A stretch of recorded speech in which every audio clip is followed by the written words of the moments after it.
Hello, everyone, and welcome to the Hire to Scale podcast. I am your host, JP Forno, and I am super excited about today's episode because, as you know, this podcast is all about giving you the right frameworks so that you can build high-performing teams that can help your organization scale. And the topic of today is training. And training is one of those things that is very crucial to building high-performing teams, but at the same time is very underdeveloped as a skill for a lot of the founders that are starting their businesses or growing their businesses. And so today we have the pleasure of learning from a seasoned vet when it comes to training and facilitation. Let me share a little bit more information about her. So Shelly Ballew is a seasoned SaaS leader with over a decade of experience building high-performing revenue and enablement teams. Throughout her career, she's facilitated over 500 trainings and coached thousands of professionals through programs designed to improve sales performance, leadership effectiveness, and team alignment. What I like about Shelly is that her trainings are very tied to business outcomes and results. And they help accelerate ramp time, boost rep effectiveness, and drive measurable client retention improvements. I actually had the pleasure of being part of one of Shelly's programs. It was about 8 years ago, right out of college. She was giving a training at a SaaS company where we both worked together at, and she was in charge of training all the new customer relationship management reps. And even though it was one of the longest trainings, a 3-week program, it felt like the most engaging trainings that I've ever been a part of. And also, it was designed in a very intentional way where skills were getting built on a progression. So it felt really seamless. I learned a lot from Shelly. She's one of those people that were put on this earth to teach people things. So I think we're going to learn a lot from her. Today, the topics are going to be how to build onboarding that builds belonging in teams, how to make training so that it mirrors job performance and results. She actually breaks down how to create training from scratch for all of you who are designing trainings for the first time for your teams or want to improve what you already have. She's going to talk about what things to measure and how to tie learning measurements or training measurements to the company's main KPIs, how to structure good shadowing experiences, and also how to think about coaching for performance and how to identify what people need coaching on. So we're going to talk about a lot of key things about training. I hope you take as much out of this episode as I did, and hopefully you enjoy the show. Hey, Shelly, good morning. Hey, good morning. How are you? I'm great. I am so happy that we got a chance to do this episode. I'm very excited. I think I kind of mentioned it in the intro, but we know each other, I think, since 8 years ago is when Yeah. we first met. And I always say this, I come from a learning and development background, and I've seen and witnessed and given a lot of trainings. I still think Yep. that my experience when I was part of your training was one of the most like it was like a master class of how learning should be done or training should be done. So I know we're going to learn a lot from you today, and I'm excited that you're here. I'm so excited to be here. And thank you. That's so nice. We did have a good time. It was a fun Yeah, class. we were the I guess like we don't want to say efficient. It's like kind of like teachers when they say like we don't have favorite students. We know we were your favorite class, but we will You keep know, that between you and I. Yeah. yeah, perfect. Cool. So I think for start, for those who that don't know you, can you share a little bit more about you and your professional background?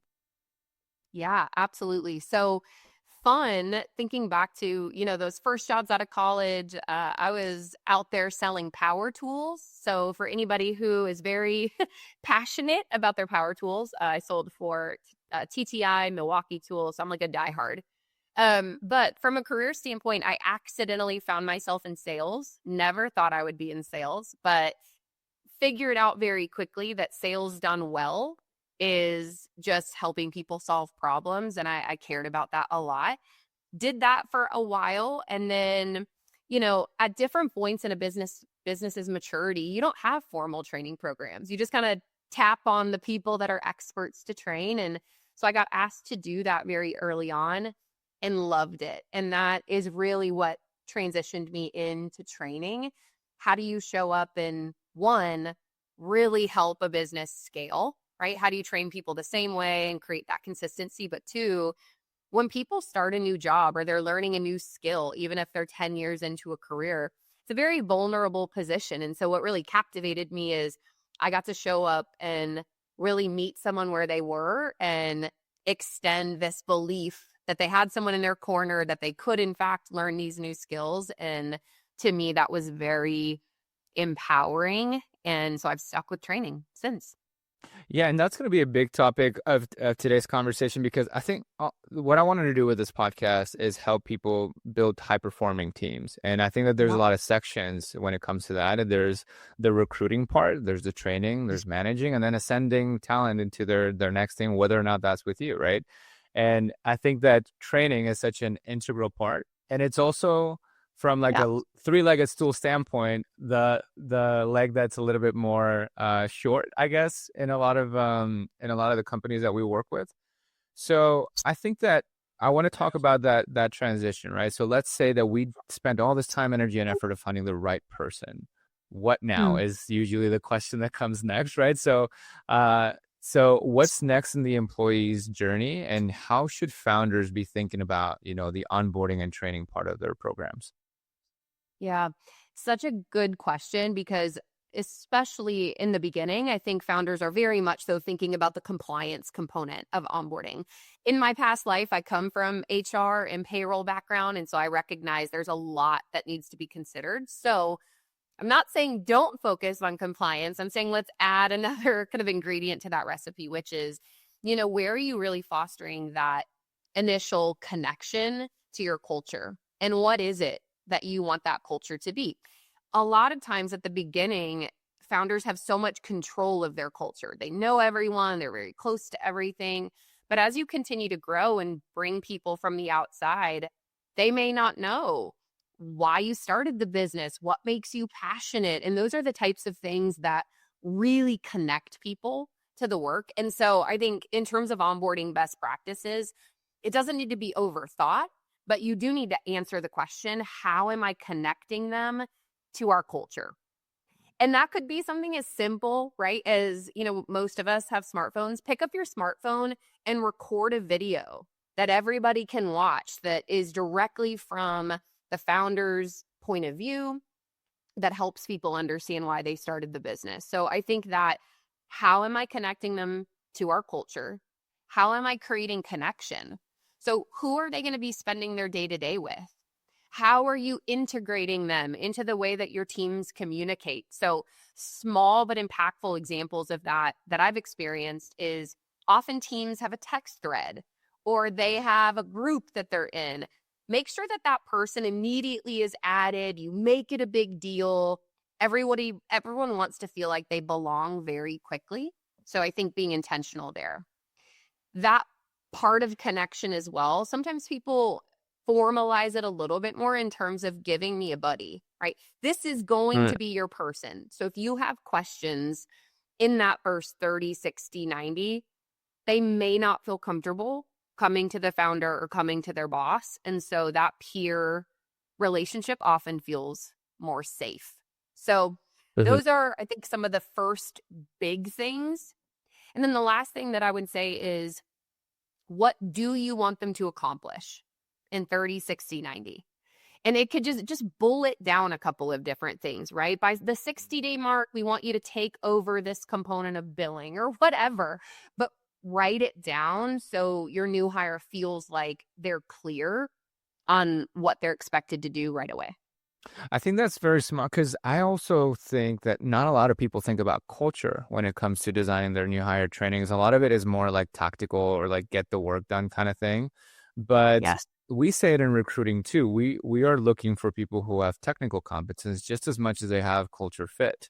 Um, and I think that a lot of part of attrition, I think there was a stat like 65% of attrition comes from the first 90 days. And a lot of that attrition comes from the fact that people don't feel like they've been integrated or they belong. So I think that putting culture as a pillar in your first 30, 60, 90 days and hammer that down is such an important thing.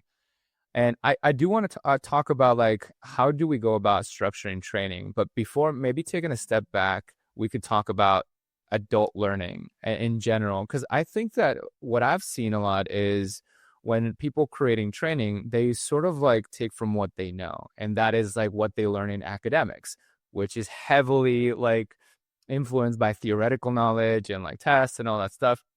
So I think that a lot of that weeded into like corporate training. And as you and I both know, that's not the best way that people actually learn. So I want to talk about like, I guess, what are some of the approaches that people could take so that they actually learn and not just learn, but perform to the expected levels of performance that companies have. Yeah, you're right. There's a lot of theoretical and academia that's bled into corporate America. And I think the biggest thing now, there are all sorts of stats about how people learn, and 70% is this and 20% should be classroom or whatever. I don't subscribe to any of those models very specifically. What I would say is adults need role relevance. So it needs to be, if I'm going to go through training, I need to be able to make the connection from what's being taught to what I'll be doing day to day. So something my teams, anyone who's ever been on my team in training has heard me say is, does our training mimic the battlefield? If it doesn't, then we're missing something, right? If you have situations where somebody leaves a training environment and says, training, my role is nothing like this, I didn't learn anything about how to do my day-to-day job in training, that's a problem. And that goes back to your point that a lot of times training is just, it's like in a vacuum, this tactical stuff that doesn't translate. So the easiest way that I've led leaders through this and coming up with this is just, what is it that you want someone to do? What do they need to do when they walk out the door? And I will sit and in this consultative process, I've watched the person doing it today, or I've sat with a founder and owner to do the task that they're doing. And then you really break down the most important parts. This is what I need them to be doing. This is where maybe we have riskier portions where if they get it wrong, there's high impact. So you need to really think about that, but they need to do what it is they're going to be doing immediately. If I don't almost immediately put into practice what I'm learning, I'll lose it. So designing learning that sticks has everything to do with, am I creating an environment where they have to learn and immediately put it into practice? And every role is a little bit different, right, in terms of how you design that. But I think if you keep that in mind, what do I want them to do when they get out of training, and you really just get close to that work, you build in the space for them to practice and apply very, very quickly. And then I would say the last thing is just accountability. Whatever it is that you're training them on, how is that going to be reinforced? How are you going to continue to coach that? Because a class is not going to ramp somebody. And I think that's an important takeaway for people to recognize. You're not going to have someone go to class and be perfect when they come out. So how do we follow up? Yeah, and that's such a good point. I remember when we were in that class, a big, I guess, element that we used was a sandbox environment. And this is very typical of a SaaS company, that they have a demo environment or a SaaS environment with pre-filled data so that you can have a realistic sense of what the job's going to look like. And what I see a lot of companies do is almost like be reluctant of having the people go out on the field because they went through training, and now if they're a client facing role, now they're going to be in front of a client. And that's a big risk because you're putting, Yes. the reputation of your organization on someone who just joined the company. So that in between sandbox environment is something that really is valuable also for the learner to feel like, oh, I can make mistakes here. Where there isn't a sandbox environment, I guess, what are some of those ways that people could recreate a practice environment without the risk of damaging company reputations or even revenue? It's a great question. I think there's a lot of ways that you can do that. I think the easiest and perhaps most attainable for everybody is shadowing, right? Making shadowing really impactful. Have the new employee play an active role. This is the big issue in shadowing, is they just say, go watch Shelly do it. Well, we've all heard the phrase, like, you don't know what you don't know. A new hire doesn't know. So if I just go watch somebody, but I don't know what I'm looking for, What makes it great? If I'm not prompted with a really strong shadow guide that's intentional, I'm not learning or taking away actually what you want me to take away. So I think without a demo environment, without something that maybe that even applies to, shadowing is really impactful. But Mm-hmm. two questions there. You're only really going to get the return there if you have a standard operating procedure, right? An SOP that they can follow after the shadow. And then number Mm-hmm. two, if you write a guide that makes them take a more active role and the person they're shadowing is also a part of that experience, right? So they'll debrief at the end. Maybe you'll say, okay, now you watched me. Let's talk about how you might have said that or how you would have approached the situation. So you need to make it and still design it as a learning experience rather than just saying, go shadow. And I think that's what I see a lot of people do. Yeah, I started my I guess my first job was a door-to-door salesperson, and one of the things that I liked it was I know it's shadowing, but it almost felt like a ride along, like a police ride along, where it's like, Yeah, hey, we're about to go into the scene, make sure that this is how you should behave, right? But like, I want you to notice this. So I think that it was like the right priming or setup for how yeah. shadowing is going to work is here's what I want you to notice. There's going to be a lot of things, but notice how I do the beginning or notice how I transition from questions to the demonstration or whatever it is. And then afterwards, you are like you follow that string and say like, okay, what did you think about that transition? And even like including a little bit of role play afterwards.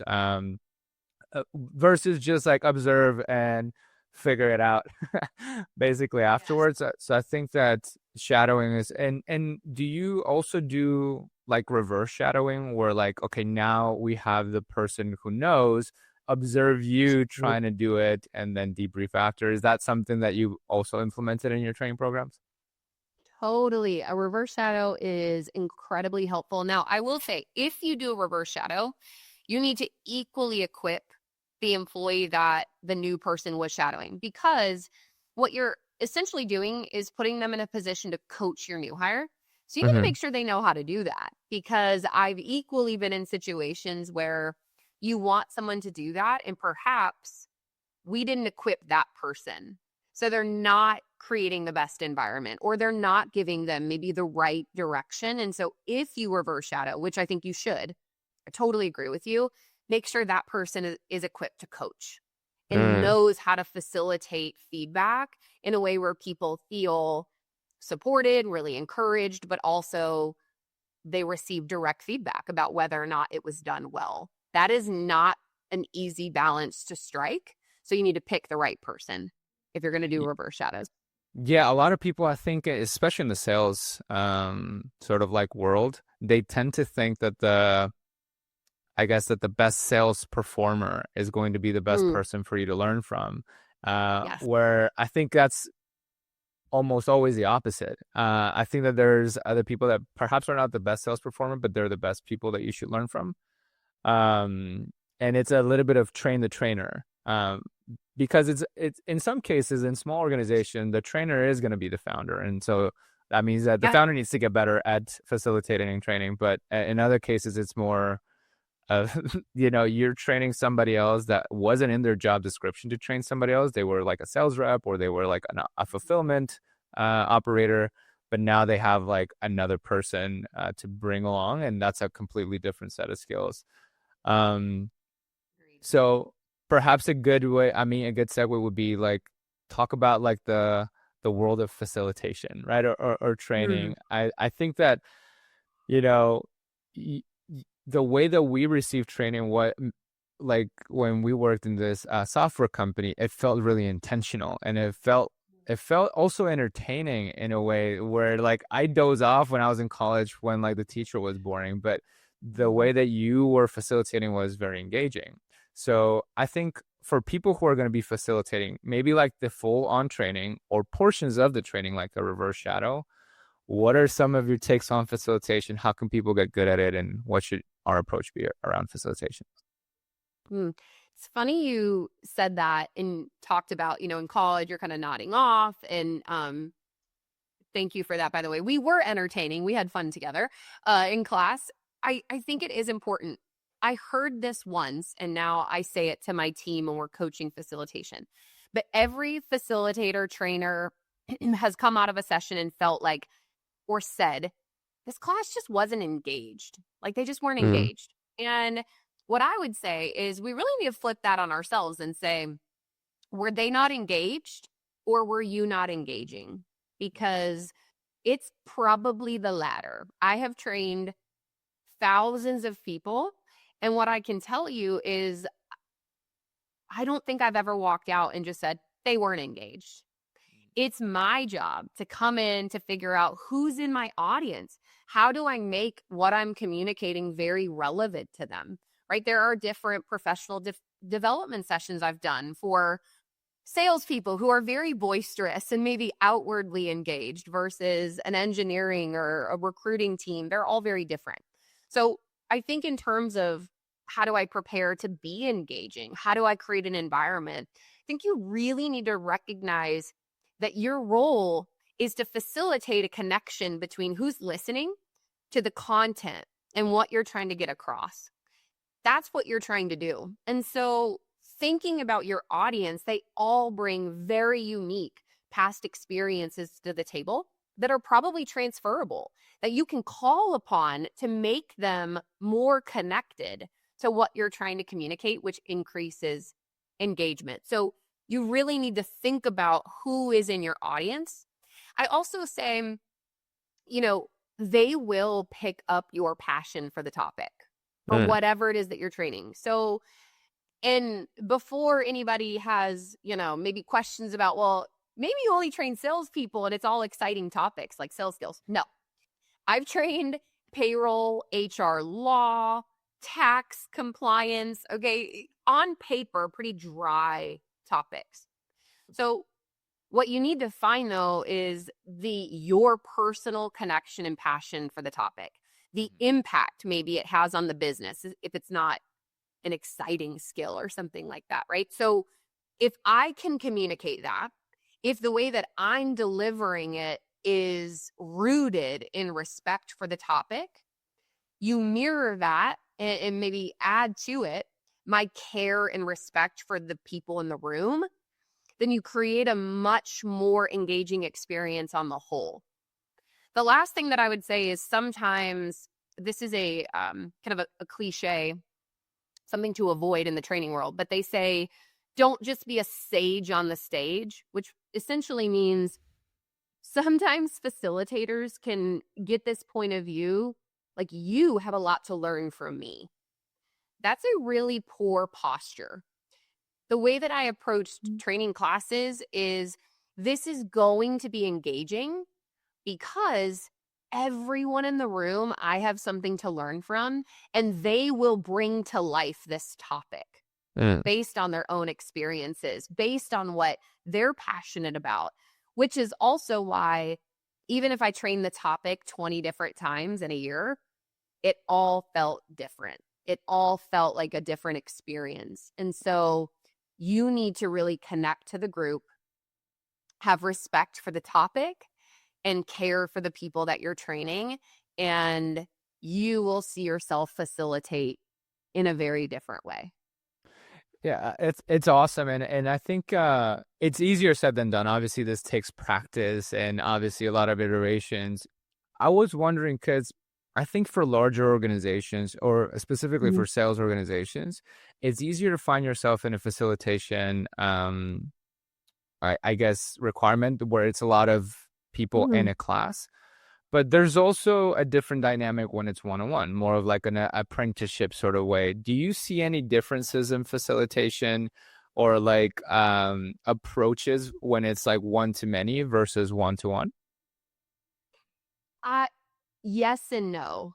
Yes, it is very different in terms of a learning design. One-on-one is going to be, you have a lot more space for a longer form practice or a longer form role play or that reverse shadowing. So that's more going to feel like I get to really go deep in terms of the examples and the coaching that I'm giving you. And we have more space to say, to really stop.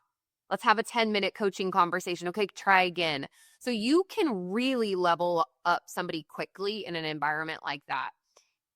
My passion isn't different though. So Right. no, what's not different is I'm going to be equally as passionate about the topic as I am one-on-one as I would be in a large group.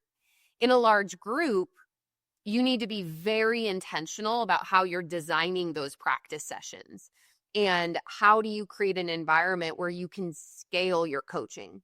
So an example of that is listening to, let's say on the sales side, you can have somebody come up in front of the class and live role play with you. And then, yes, you're coaching that person, but you're basically group coaching. So making everyone an active participant. The first thing that I would do is say, let's pretend you and I role played. Mhm. Before I give feedback, I'm going to turn to the class and really invite them into that environment to make sure they learn from your role play as well. And that's where that guided kind of shadow role play guide is helpful in any environment Mhm. because they can all share. And while they're listening to your role play and taking notes on what's going well, opportunities to maybe improve, they are learning. So that's where you have to scale your coaching in a larger environment so everybody learns the lesson at once, because I don't have the bandwidth to maybe do an hour role play with everyone in the group. Yeah, when I've thought about reverse engineering what the ideal training would look like, it's always like, how we've been learning for thousands of years, the best approaches have always been apprenticeships, right? One-on-one, there's like, or in Star Wars, right? Like there's the Padawan and the Totally. master, right? Or whatever, right? So, but at scale, at the speed that these organizations need to move, it's just not realistic. So how can we take elements of that apprenticeship and include them into like a group setting so that most people Mhm. could take advantage of those same elements that make apprenticeship work? Um, Mhm. so I want us to get a little bit more practical. And let's say that a founder is listening and they already understand the adult principles that they should involve and how they should be bringing themselves to facilitate. But when it comes to instructional design, like I have somebody who's going to be starting in the next couple of weeks, and I have to design training from scratch. Mhm. What is the framework that I should be following? What are the next steps? And how should I be thinking about designing new training for somebody else? Yes. Well, first, I still follow this methodology. So, highly subscribe. Number one, I always call it a data dump, right? Which is I have a lot in my head on the topic. And, your founders probably do as well. They understand so much about the topic. So, pull up, don't try to make it look pretty yet. It's a big mistake. They jump into PowerPoint or slides or something like that. Mm. Don't do that. Pull up a blank Word document and write down everything you want to train them on, everything you know on the topic, and just get it out. I call that my data dump phase. Mhm. Then look through that as you're drilling it down and really seek to create a step 1, step 2, step 3. Sometimes we don't have that yet. There's a lot of moving pieces in our head. The easiest way to train something is if you can give them a model to follow. So, for example, I remember early days in our sales world, what makes a good demo of the product, right? It was actually Mhm. kind of hard to articulate. We're like, I don't know, but this person's good at it. This person's good at it. And then you'd watch, and what you start to uncover is no, there are things that emerge that make that repeatable. So once you do your data dump and you're thinking about what you want someone to do, find a repeatable process and try to bucket the information in a way that is easier for a new person to compartmentalize. And so really be on the hunt for that. Uh, the next thing, once you've distilled that down, and I have this is my step 1 through 8 that I want to train them on. Okay, great. Where are you going to have them practice? That goes back to what you said before, right? So is it a demo environment, or is it a quiz, an activity, a reverse shadow? How am I going to know that they're ready to start doing it? You need some evidence of behavior there. And Mhm. again, don't overcomplicate that. It could be as simple as, I want them to enter a bill sitting alongside Shelly, and Shelly signs off that it was done well. Whatever the task is, Mhm. but make sure that you've inserted those practical activities, because that's really where the rubber meets the road on if they're going to feel confident doing it. Then, to your point earlier, I think was really important in terms of that culture, that connection. We don't think about that. We're not communicating the why in a training. So we're just saying this is how you do it. But we're not saying this is how it impacts our customers. This is how Mm. we make money. This is the impact if we get this wrong. This is why we have triple checks on this part of our process. We don't say any of that. So we're missing that important connection with whoever's learning that skill, that task. And founders, owners, often as they're scaling, can be frustrated. Like, this person doesn't care like I care. I'm like, Mhm. well, no one might care as much as you care, right? Like, it's your business, but you can bridge that gap if you do a better job as you're designing training, communicating why it's so important to you and how Mhm. it impacts the business. So that's the last step that I would say. And then just make sure you're checking in on it, that, you inspect what you expect. You have some kind of accountability and reinforcement. I love this because it's very practical, and it's a good way of turning tribal knowledge into standards. I think that a few of the things that I notice when people do this thing, that might be something that, if you're putting this into practice, just things to consider. That the distilling part, after you did your data dump and all that, we used to do training needs analysis or knowledge transfers, like looking at a key performer and dissecting how they do things. Like, once you're doing all that stuff, sequence matters as well, right? So it's almost Yes. like, what is like the step by step, progressively going from simple to complex, so that you don't have that much cognitive overload, and so that it really makes sense. I had an uncle, for example, that was really good at explaining how board games work, because he would go to, like, okay, these are the objectives of the board game, these are the variables, this is like, and it was like a very progressive way. So I think that as you're distilling, sequencing matters just as much as like the topics that you select. um and I I think love that that. the other part is on your step 3, I guess, where you're designing ways for them to practice. I think people have a misconception of the volume that's required, right? I think that I think Kobe Bryant was the one who said that, but he said that he practiced not until he can make the shot, but until he couldn't miss it, right? So like, Um, when you're doing role plays and iterations and practices, it's a huge volume for somebody to be proficient. At some point, you're just gonna have to like do it in front of a client, or actually like bite the bullet and do it and operate. But I think that people stop at the first time that they get the role play right, and that's the worst part or the worst place to stop, because you should keep going until like it's second nature, as opposed to like early successes, especially in sales, right? okay, Um, I love that. There's a model, and it's basically speaking to the psychology of learning, right? And learning any new skill. But what you're describing is the difference between conscious competence and unconscious competence. So we've all had it, we've all learned to drive. This is such a good example of this. So I love it. But I bet you've experienced this. Have you ever driven somewhere and you get there and you're like, how did I get what here? route would I take?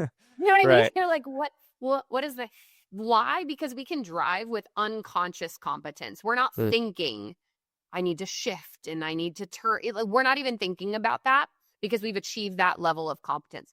Conscious competence is when we're learning to drive and we're like with the instructor in the passenger seat, and every little thing, it's like, I can't have music. Like, I Yeah. need all of my attention to do it right, versus I can do it in my sleep.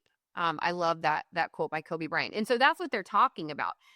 Over time, it's also important to set expectations on getting there, because the way that somebody transitions from conscious competence to unconscious competence is that repetition you're talking about. So they need to be doing it. They will get there once they're doing it. So how are you creating an environment that allows for that? Yeah. And I think expectations is also important so that people don't get frustrated as well. So I think that I think it was Alex Ramosi. He was saying like when he does role plays with his team, he was saying Mm, like, I'm going to interrupt you a bunch through this script reading. And that is an indication that we're doing it right, right? You're going to go over this but 100 times. It's going to feel frustrating, but this is going to help you be more proficient when you're on the phones. It's like whoever sweats more in practice bleeds less and more, right? And so like, I think just setting the expectations like, hey, you're going to suck for the first month that we try this out. And that is what we expect from you, but also giving them a benchmark of like, hey, if we're still at this stage in 3 months, then something needs to change, right? Um, yep. Going back to like the final thing that you said about inspecting what you expect, I don't think a Mm, lot of people, I think a lot of people skip the step of going back to training and seeing if something needs to change. There's a lot of people that don't like look at KPIs for learning to see how they optimize. And I think that this also causes the you know that there's interdepartmental feuds, like sales and marketing always fight with each other. Marketing's like, I always get you best leads, you can't close them. Sales is like, the leads you get us are not good. not It's the good. same. Yeah, it's the same thing with like, I think recruiting and hiring managers is like, oh, like you Mhm. got us bad talent, so that's why we can't get performance. And recruiting's like, hey, you don't know how to train them. So looking at ourselves in the mirror from a learning standpoint, what are some of the things that you advise people to do? Or what are some of the learning KPIs that they should be tracking? And how to know if training needs to be altered in any way? Yeah.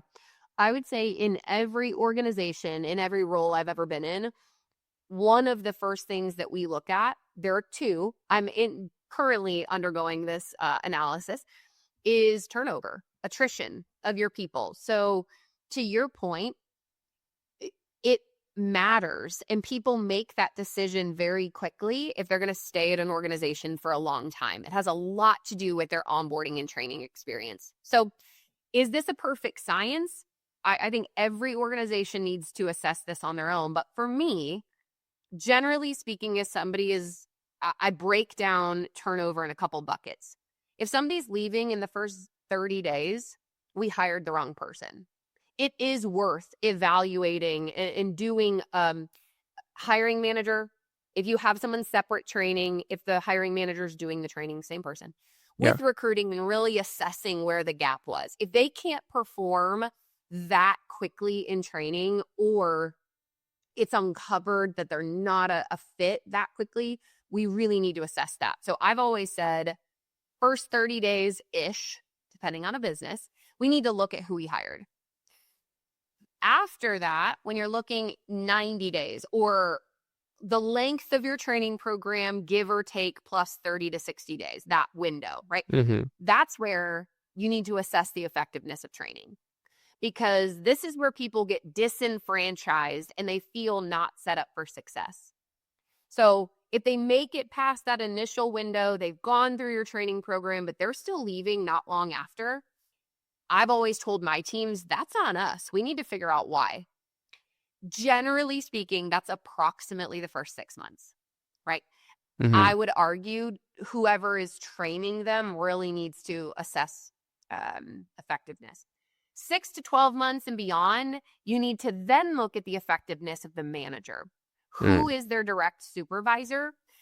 And people say all the time, people don't leave jobs, they leave their bosses. Well, every situation's unique, but if they're performing and they're well past training and then they leave, that is probably true then in that situation, right?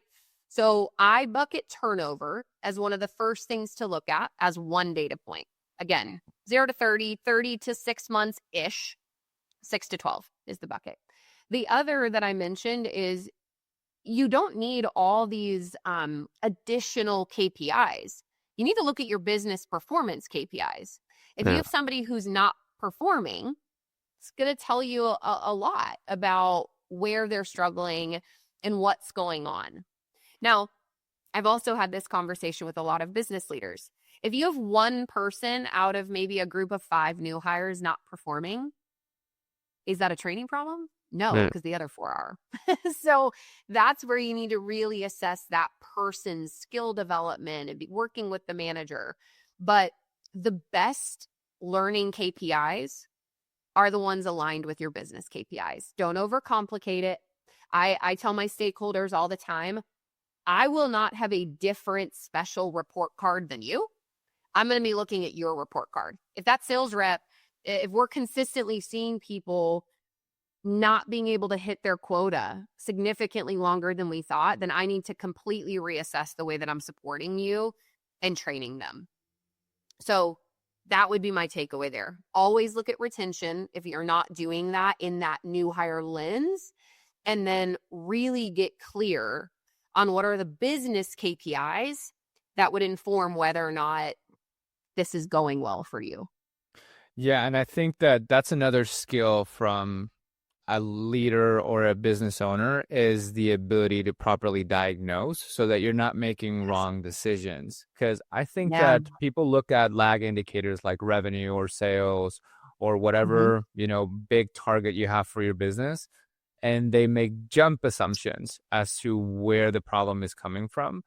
I Mm. think that what you did is like pretty clever, but there's also some assumptions there. Like if training was structured, and we know that training was structured the right way, if they're quitting within the first 30 days, then that might be an issue. But like if I didn't have a training, or I see sometimes with virtual assistants, they hire a virtual or an executive assistant, and perhaps maybe like 5 hours worth of like one-on-one time was given in the first month. And so, like, if there's attrition after that, my diagnosis should be like, you probably didn't have a good environment for them to land on the first 30 days. Totally. So I think that I love the fact that there aren't learning specific KPIs. We used to have things in corporate like learning completion and knowledge retention and like all these kinds of things. And none of that matters because the business is like pointing at a different direction. And that's the thing that should calibrate us all to find alignment. Everything Mm. else is like window dressing type of like good things that look good on a report, but not Yes. conducive to, I guess, performance. Um, What you said though is really important and is a component of a strong learning KPI, but more than that, it's helping the business have a better leading indicator KPI, right? So one of my favorite frameworks, and just a learning practitioner that I've followed for years, his name is JD Dillon, and he talks about results first, mhm. which is in line with what I'm saying in terms of, am I clear on the business results that we're after, right? We know that. But the next layer of that is really getting a little bit deeper in terms of what you said. What are those leading indicator behaviors that lead to the result? So an example of that, to your point, you've got revenue and sales. Well, that's way too late. What are the activities on the front end? Because that's where you can actually build capability within your teams. Is it their outbound dial motion that they're not good at? Or is it once they're in an engagement with a prospect or a customer, they're not running a really strong discovery, or they don't know how to connect the value of what they're selling to what they're there's so many leading indicators that would impact revenue. And if the business is only looking at revenue and they haven't really outlined what are the activities and the leading indicators that tell me that somebody will or will not achieve the revenue outcomes we're after, it actually makes it really hard to train as Mm, well. Because you can imagine this, right? I just say to you, like, go sell. What? right. You know what I mean? Like, that's really what we're doing if all the business has is looking at sales after the fact. So dig a little bit deeper, outline, no, these are the behaviors on the ground. These are the leading indicators that will help us get there. Not only should you be looking at that as a business, but that's also then how training can get better, because you can assess, okay, this is where people are struggling, that the Mhm. more sophisticated root cause analysis that you're talking about. I would also argue that people shouldn't hire until they do this kind of exercise. Like, a lot of like what, people should be doing is reverse engineering success. If you don't know where success is coming from or the activities that cause success, diagnose that and structure that out. Because I think that information of the lead indicators or the activities that you have to execute, those pieces of information are gold for a recruiter who's looking out for someone. So if these are like the lead indicator behaviors, I can more specifically assess which candidates are more likely to display these lead indicators or be able to perform on these activities versus like hiring someone that has had revenue results in a different context through different means. And so I Yes. think that going through that exercise not only helps training, but it also helps design a profile for recruiters to go out and look for. Such a good call out. Yes, absolutely. When you break this down, it just really does position you to scale. It allows you to repeat the things that you're winning. And what I've found as well is that the reason people don't do this is just they're busy running a company, right? Like they're founders, they're running really quickly, and it may or may not be a barrier today, but it will be a barrier to grow and scale. And so it's one of my favorite quotes in terms of just really assessing your business maturity is to fix the roof while the sun is shining, right? So while things are going well and the sun is shining, really build the infrastructure today that, to your point, will help you recruit more strategically, train, and get people producing more quickly for your business, whatever that looks like. And then in the future, grow if you decide to grow. Awesome. I want to talk a little bit about ongoing learning, Mm. because I think that when people start getting into like, okay, we're designing training, we did a very good job. This like first 30 days is buttoned up. We have a good learning experience. Most people are like calling it a day. That's like where training stops. The rest is like on the job and like some one-on-one coach like sessions. What is your philosophy around ongoing learning and ongoing training? I think for sales, right, like it's a little bit more pressing, but just in general, like what is your approach to that?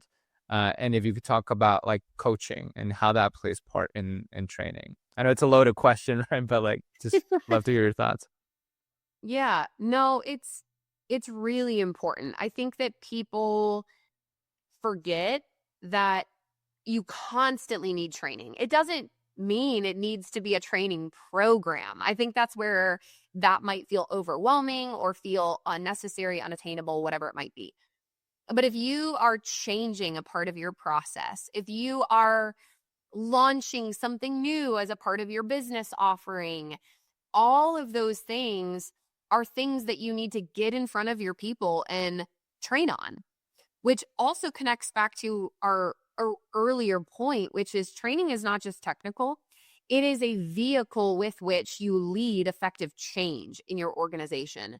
And so how do you position these changes in a way that people are excited about? They recognize how it impacts the business and how that helps us be differentiated. Whatever it is, constant training not only helps you address maybe the problems that you're finding in your business, tightening that skill or tightening that process, but it keeps your people connected to what it is that you're doing. And that culture and connection is a critical component to training. So training as part of overall, how do I manage change Mm. as the founder, as the owner of this company, is something that you have to be thinking about.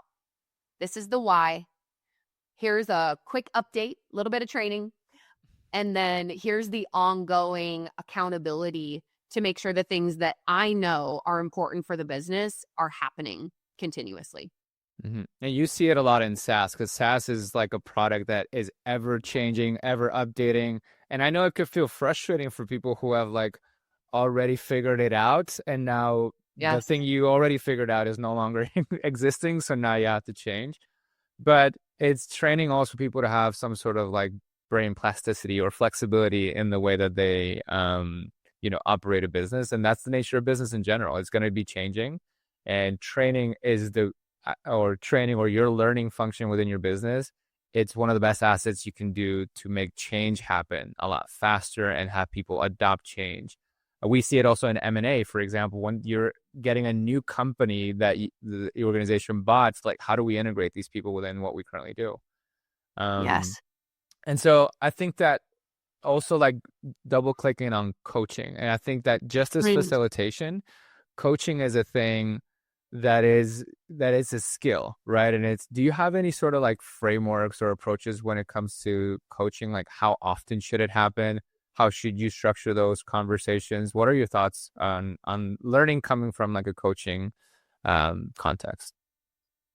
I love coaching. Coaching is really the difference maker, right? It's the iterative process of helping and molding a person's skill and building their competence along the way, which is really important. So I think, the first thing that I tell people as it relates to coaching is you earn the right to coach somebody. Don't ever forget that. They have to trust your advice. They have to trust that your coaching comes from a place of development and not a place of judgment, or again, even back to facilitation, you learn from me, you listen to me, right? This is a dialogue. And if Mm, I don't feel like you have my best interest at heart, I will not accept your coaching. mm, Everybody has been in a scenario where you're giving feedback or you're in a coaching environment and someone's like, uh-huh, yes, thank you for that feedback, and they're yeah. very closed off. We've all been there. Okay. They don't trust you. So when you really show up, and one, you're challenging yourself. Am I coming from a place where I'm actually trying to help this person, or am I judging the way they did something? Like, we constantly have to go through our own self-awareness and kind of filters, but that is the most important part. Once you've done that and you've earned the right, then yes, there's tactical elements of being better at it. And so if the person trusts me, what that means is they're going to open up about where something is breaking down for them, because there's only two reasons someone's not doing something. And you'll hear it phrased a lot of different ways, but skill or will, right, Hmm. is one that I've heard. Do they really don't know how? Like, is it a skill issue? So you need to be asking, have I seen them do it well in the past? Do I know if they have that skill? You need to really suss that out. Skill is easier. If it's just skill, it can be, okay, I know you want to do it. You're motivated. You want to learn. Watch me do it. Hmm. Or here's where to tweak something. So skill is a little bit easier because you just give them the tactical, technical know-how. But the other component that's often missed in coaching is that will. And when I say will, I mean their motivation to do what I'm asking, or their confidence. Confidence is the one that I've interacted with the most in terms Hmm. of teaching a new skill. And it's why I'm passionate about it, is because maybe that person that you recruited, the person you saw in the interview process that blew you away, when they get into this environment, you're like, where'd that Yeah. person go? Like, where did that confidence go? Yeah, their confidence is hit. So what's actually more critical in that coaching environment is to surface for them and remind them of what they bring to the table, and Hmm. remind them how capable they are and what you see in them and what you believe there is possible for them, right? But often people just ignore that part. They assume it's skill. And if you know how to do something and I'm up in your ear like, do this, do this, do this, you're pissed off at me. That's not helpful. Versus if I know you well enough to go, hey man, I've seen you do this 10 times. What's the deal? What happened in that call? Like, what happened there? I've had people break down in front of me and start crying and like, tell me what's really going on, and then you can solve it. Hmm. So coaching, again, to kind of put all that together, number one, do you have the trust with that person? And you need to be intentional about building that trust. Like, I am truthfully here because I want to see you win. So I may give you feedback or coaching that's difficult to hear, but it is only from a place of wanting you to win, right? Build that trust. Figure out if it's skill or will. And then you can solve the right problem. But I it's love that. critical. I love the fact that we used to use something similar in the call center industry. It was there was a third one, which is skill, will, or conditions. Like for example, if their Oh, the equipment was environment. broken, right? Like if we Yeah. didn't give them the right tools, or like it's like I'm trying, it's just the scheduling tool is not work, like whatever. But that one's like easier, So good. of course. But I think that whenever we were like, oh, it's a will issue, the default reaction from managers were like, oh, they're a bad apple and we need to remove them. It's like, no, like that could be part of it. Like, yeah, you have to assess, but confidence is such a like a key thing. And that's why like business is so analogous to sports, because you can have a player of MVP caliber and they're just having a streak where they're like not getting their averages, and the coach knows like, I've seen you earn trophies for what you could do, so what is going on? And that's where like coaching is a contact sport, quote unquote, right? Like you have to get in there, and I don't trust what you'll say until I trust that you care, right? And I think that that's so important. um so to kind of wrap up, Shelly, I want to know, like we've talked about like how to think about training, at what points we have to do, like a little bit of the tactics on facilitating and shadowing and building environments.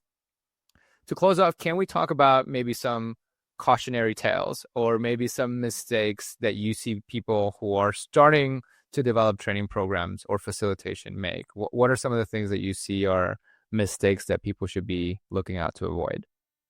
Yeah. We can talk about a couple, but the number one that comes to my mind as you start to develop talent is we forget to actually train managers. We Mm, don't train managers on how to manage people. And whether it's coaching skills at the very beginning when someone's a new hire, or as part of that change and ongoing process change that we talked about, the people that move the needle for your business as you grow are middle managers. And so if they are not equipped, then the organization will struggle. And there's a few different things that I think people should consider that really bring together what we talked about. But there's a leadership series that I've done many, many times, and this is very fundamental, right? Of course, there's 1,000 things you could train leaders on, but the first one is how to create and maintain culture. These are the 4 mm, trainings I would encourage you to stand up. What's your role in creating and maintaining our culture here? Because that can't all come from the founder. That can't all come from the owner. Like they are trying to be focused on growing the business. And so for them to take a step out of people leadership, leaders need to be upskilled. So how to mm, create and maintain culture? What's their role in that? What is their role in change management? So how do you keep managers and your leaders connected to your vision and what you're doing and why, so that they can appropriately communicate that to their teams? Feedback. We talked about that through the lens of coaching, but do they know how to give good feedback? mm. Here's what I can tell you. Not one leader I've ever worked with does. Okay. So you really don't tell yourself, yeah, they know how to give good feedback. No, they don't. Uh, I They know how have to point out like, what's wrong, right? Like not. yes, they know how to point out what's wrong, or they are too afraid to hurt feelings or be too direct. I would say it's like one side of that camp. You have the managers who can just criticize. That's not feedback. They criticize. Or they are so not direct that the person on their team has no idea they're even receiving feedback, right? Right. Okay, I have a funny story with that. There's a girl that we worked with, one of my leaders, and she was consistently walking around the office in slippers, okay? Just walking around in slippers, and it was just like, it was driving her leader crazy. This And is a she's like, suit and tie environment for people who don't know, right? thank you for the context. Yes, we're like suit and tie. And to be clear, by the time she would go to a client-facing meeting, she put her shoes on, but she was always walking around in the office in slippers. And our leader was so frustrated. I'm like, okay, I'm going to need you to tell me how you gave her this feedback, that this is not professional. And the way that the manager gave her feedback was like, you know, Shelly, this is a really professional environment. And, you know, we want to make sure that, especially on the training and leader side, we are role models and da, da, da, da, da. Well, the employee wearing slippers nodded along the whole time, like, totally agree. Yeah. we're role models. I totally agree. Not one time did the leader just say, hey, I want to talk about the fact that prior to you leaving, you're walking around in slippers. And even though it doesn't feel like a formal environment, people are still watching us. They're watching what we do. And so moving forward, we can't be wearing slippers in the office. I'm not mean. Right. I'm just being direct. Right. And that is a silly example, a real one. But one that translates across the board. Managers don't know how to give feedback. So you need to teach them how to do that. How do you do it in a way that's direct? How do you do that in a way that's kind? Those are not mutually exclusive. And then last, you need to teach people how to coach, like we talked about. I love that you called it a contact sport. It's true. How do you get in? How do you diagnose that skill, will, or environment? I love that third category. And make sure that you're moving the needle in a way that's impactful. So of all the mistakes that I've seen, skipping the manager development is the number one. And I think it's so true, because then that's what people who are building businesses should be more listening to, because they want a business that they don't have to feel a prisoner to.